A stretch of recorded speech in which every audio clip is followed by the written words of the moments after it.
प्रणाम स्वीकार करें गुरुदेव। आयुष्मान भव। कहिए ऋषिगण, किस प्रयोजन से आना हुआ? हे मुनिवर, जब से आपने नाट्यशास्त्र की रचना की है तब से हमारे मन में अनेक प्रकार के प्रश्न उठ रहे हैं। उन्हीं के उत्तर के लिए हम आपके पास आए हैं। पूछें, निसंदेह होकर पूछें। गुरुदेव, नाट्यशास्त्र की उत्पत्ति कैसे हुई और उसके उद्देश्य क्या है? ये आपने बहुत अच्छा प्रश्न किया है।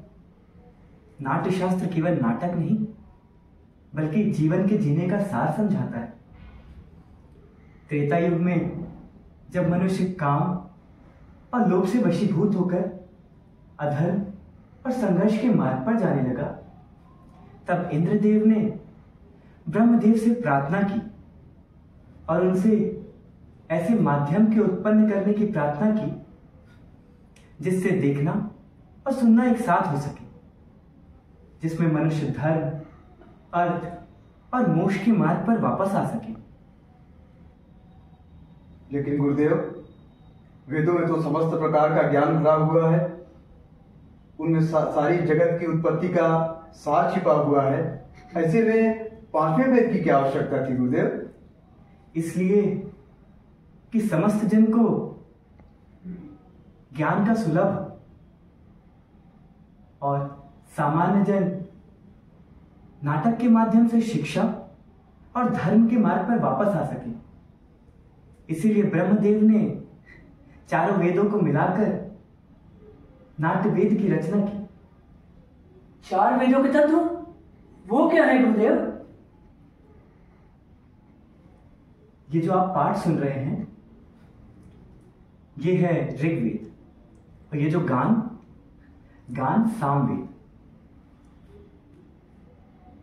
यजुर्वेद से अभिनय तथा अथर्ववेद से रस की प्राप्ति हुई, और इन चारों वेदों को मिलाकर नाट्यशास्त्र की रचना की गई। तो क्या गुरुदेव नाट्यशास्त्र की रचना केवल देवताओं के लिए हुई है? नहीं, यही प्रश्न तो दैत्यों ने ब्रह्म जी से पूछा, तो ब्रह्म जी ने उत्तर दिया कि नाट्यशास्त्र सबके लिए,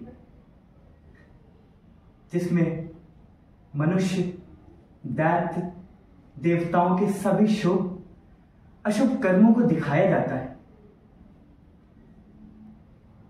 इसमें थकावट, दुख सभी को नाश करने की क्षमता होती है। अद्भुत महाराज, अद्भुत। नाट्य कला तो अपने आप में एक पर्याप्त कला है। ये तो आदमियों के लिए इतनी ही आवश्यक है जितनी कि जीवित रहने के लिए सांस लेना। हाँ ऋषिगण, नाट्यशास्त्र तो कलाओं का उद्गम है या फिर कलाओं का संगम। इस प्रकार तो गुरुदेव नाट्यशास्त्र सभी कलाओं की जननी है। तो फिर आम जन नाटक को महत्व क्यों नहीं देते गुरुदेव? आप उचित कहते हैं।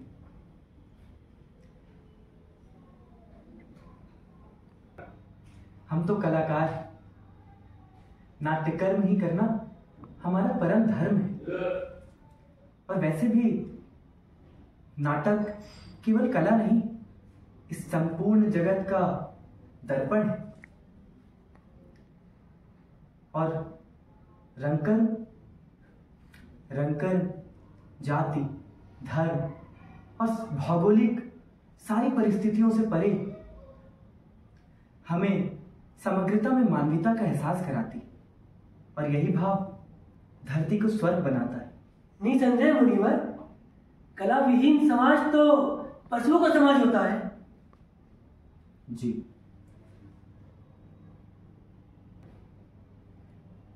समाज कला और कलाकारों को समान अधिकार दे सके, इसीलिए मैंने नाट्यशास्त्र को पंचम वेद कहा है।